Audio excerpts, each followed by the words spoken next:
Il est bien connu pour les personnes qui travaillent dans le milieu hospitalier. Parfois, il leur arrive des choses incroyables, notamment de croiser des cas exceptionnellement rares, mais surtout très étranges. Des pathologies ou des situations, permettez-moi l'expression, totalement ubuesques. Ubuesque, mot tiré d'un personnage de fiction qui se nomme François Houbout, ou le Père Houbout, personnage sorti d'un roman écrit par Alfred Jarry, né à Laval le 8 septembre 1873. Mais ça, on en a rien à foutre. Et c'est ce que nous allons voir aujourd'hui, les cas totalement délirants qui ont été déjà croisés en médecine.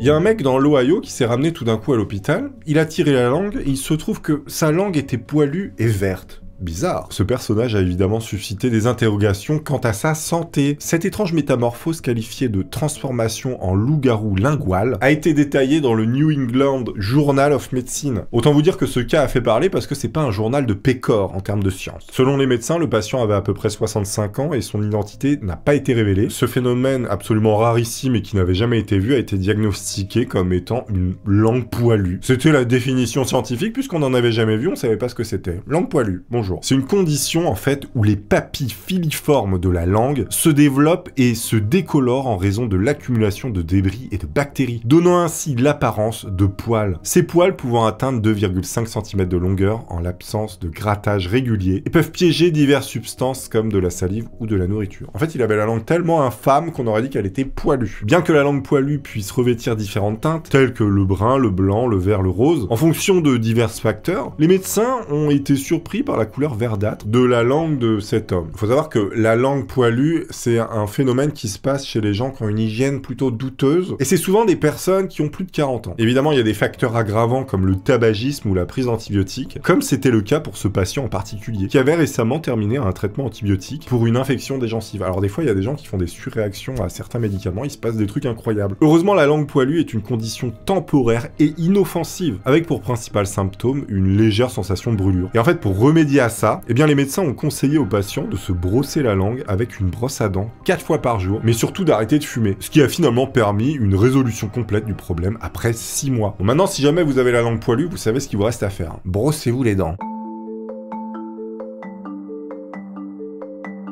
Alors là, les arachnophobes en sueur. Il y a une femme qui est originaire de Taïwan qui a passé 4 jours à endurer des bruits incessants de bruissements et de clics dans son oreille. Les médecins de la clinique spécialisée dans les problèmes de l'oreille, du nez et de la gorge, autant dire l'ORL, eh bien ils ont examiné la femme âgée de 64 ans. Et ils ont fait évidemment une découverte absolument incroyable, puisque dans son oreille, une araignée avait pris habitat du conduit auditif de cette pauvre dame. C'était une petite araignée qui se promenait à l'intérieur de son conduit auditif gauche, accompagnée de son exosquelette abandonné. Donc en fait, elle avait déjà mué dans son oreille. Vraiment, elle avait pris possession des lieux. C'est-à-dire qu'elle s'était installée une petite cuisine, l'araignée, elle avait changé de peau, voilà, tranquille. Après une intervention délicate, les médecins ont réussi à extraire l'araignée et son exosquelette en utilisant une canule d'aspiration. Le docteur Wang de l'hôpital municipal de Tainan a expliqué que la petite taille de l'araignée, mesurant seulement 2 à 3 mm, a empêché la patiente de ressentir la douleur. Il a souligné qu'il était extrêmement rare que les insectes causent des dommages graves, bien qu'il puisse arriver qu'ils perforent le tympan. C'était la première fois de sa vie qu'il observait une araignée s'aventurer dans une oreille. Et il a précisé bien évidemment pour vous rassurer tous que ce genre d'incident était extrêmement rare. Le pire dans tout ça, je pense, ce serait avoir un cafard dans l'oreille. Le docteur Stracey Ishman, professeur ORL, a noté que bien que les insectes dans les oreilles soient peu fréquents, ils surviennent généralement chez des personnes qui vont pratiquer des activités de plein air comme le camping, notamment le camping sauvage, voilà, où vous avez des bestioles un petit peu plus ardues que dans un camping avec une piscine, mais qu'en fait, souvent, il n'y avait pas de dégâts qui étaient faits par ces insectes qui venaient juste squatter le conduit. Pour la petite histoire, moi, je connais quelqu'un qui était parti alors dans un pays tropical, je ne sais plus lequel, je crois que c'était en Asie, mais durant la mousson, on lui avait dit surtout ne t'assois pas. On lui avait pas dit pourquoi. Elle part en randonnée, cette dame, elle s'assoit, elle est fatiguée sur un tronc d'arbre, elle repart. La randonnée se termine, et là, qu'est-ce qu'elle constate sur son cul? Comme des balles de golf. Elle en perce une, il se trouve que des petites araignées sortaient de là. En fait, en s'asseyant, il y a des araignées qui sont venues pondre sous sa peau au niveau de ses fesses. Est-ce que je ressens du stress chez certains d'entre vous? Oui. On est en Angleterre et il y a un homme qui va se faire mordre par un chat. Et là, il va développer une infection. Sauf que le problème, c'est On ne sait pas quelle est la bactérie qui l'a infecté. On est en 2020, l'homme il a 48 ans et il se rend à l'hôpital avec les mains enflées seulement 8 heures après avoir été mordu par son chat. Malgré un traitement initial comprenant évidemment des antibiotiques et un vaccin contre le tétanos, l'homme il va finir par retourner à l'hôpital 24 heures plus tard. Les médecins ont découvert que ses mains étaient infectées par une espèce bactérienne jamais observée auparavant et absente de toutes les bases de données. Il faut savoir que les morsures de chat évidemment elles peuvent transmettre différentes maladies, différentes bactéries quand elles pénètrent la circulation sanguine humaine, notamment les infections à Pasteurella multocida, les salmonelles ou la maladie de la griffure du chat, qui est causée par la bactérie Bartonella ancellare, mais aussi la rage. Les chats peuvent donner la rage, hein, ça arrive. Dans ce cas particulier, les scientifiques ont enquêté pour identifier la bactérie en cause qui était totalement inconnue. Et après avoir séquencé son génome et comparé les résultats à d'autres génomes bactériens, ils ont conclu qu'il s'agissait d'une nouvelle espèce bactérienne découverte, distincte de tout ce qui avait été décrit auparavant. Ils ont sorti le Pokédex comme ça, le Bactéroidex, et là t'as le professeur Chen qui est arrivé qui a dit « Bactérie inconnue, bonjour !» Il faut savoir que cette bactérie qui a été découverte, elle était environ 20% différente de son parent le plus proche, la G-sulfidifacien. Pas facile à dire. Bien que G-sulfidifacien n'ait pas été associé à des infections humaines, il y a une autre espèce qui s'appelle Globicatella sanguinis, qui était liée à un petit nombre d'infections dans différents systèmes du corps. Ces bactéries ont montré une résistance à plusieurs antibiotiques courants, ce qui a soulevé évidemment des inquiétudes quant au traitement de l'infection. Bon, finalement, comment il a été guéri ce mec? Eh bien, on a supprimé les tissus qui étaient infectés directement dans la plaie. En plus de ça, on lui a injecté 3 types d'antibiotiques directement en intraveineuse, et en plus de ça, on lui en a donné par voie orale. Autant vous dire qu'il a été bien désinfecté de l'intérieur, le mec.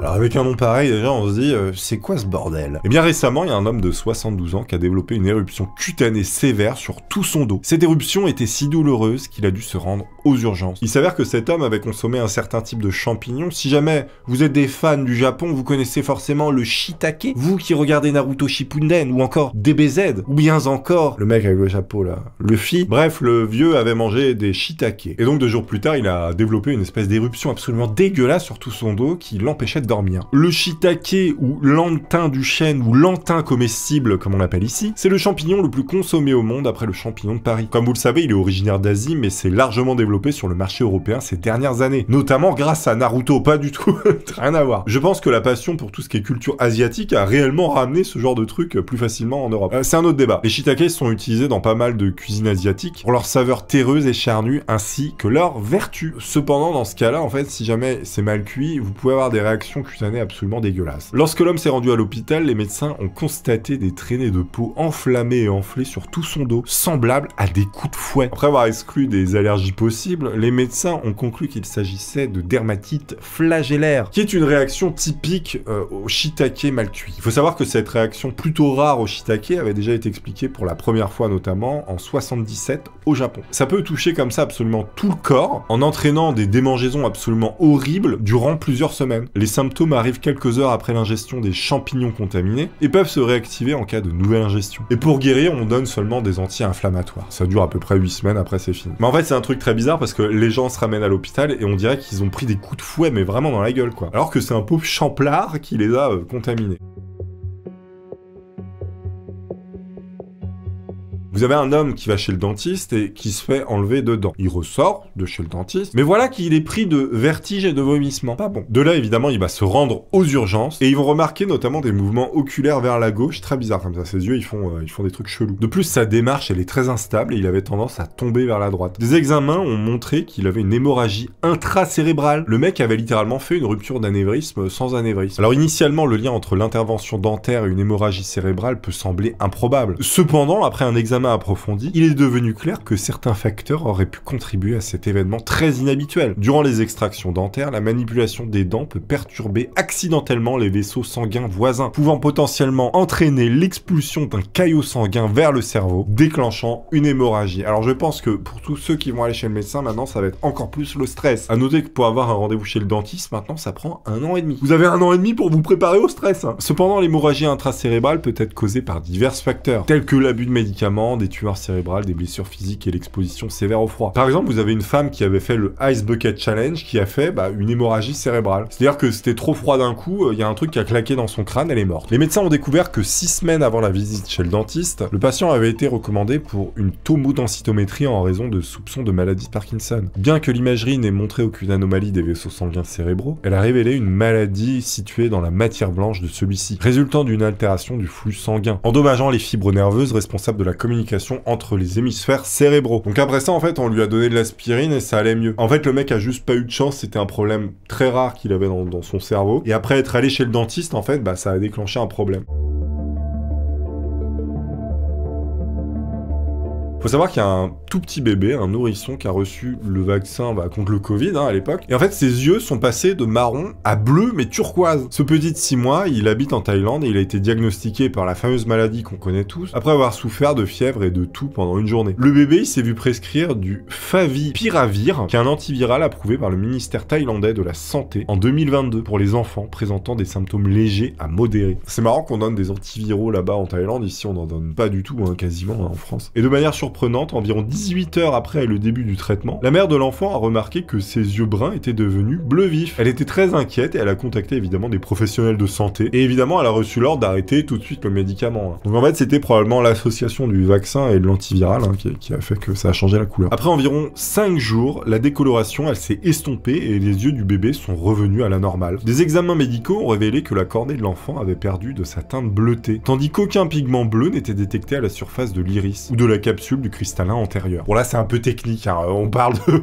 ophtalmologie les gars, on se calme. Le mec est devenu un mutant après un traitement antiviral. Il y a des antiviraux qui font des trucs de fou. Les experts ne sont pas certains des causes de cette décoloration induite par le Favipiravir, mais suspectent la fluorescence, c'est-à-dire l'émission de lumière absorbée provenant du médicament lui-même. Il y a des études qui ont été faites après, notamment sur cet antiviral, et qui a montré un lien direct entre la fluorescence de l'œil et justement ce médicament. Mais aussi la fluorescence des cheveux et des ongles. C'est-à-dire que vous prenez cet antiviral, vous allez en boîte de nuit, vous brillez quoi, c'est stylé. Un peu comme ça, moi j'ai une lumière noire, regardez là, les fleurs là derrière, elles sont un peu fluo. Bon, à noter que l'enfant n'a pas présenté de dommages oculaires et a surmonté les symptômes du Covid-19. Gros happy ending, on adore ça. Merci à tous de suivre mes vidéos, mes aventures, de vous abonner. Pensez à laisser des petits pouces, ça coûte rien, vous savez que ça aide la chaîne. Donc si vous voulez soutenir, n'oubliez pas de laisser un pouce. À très vite, au revoir.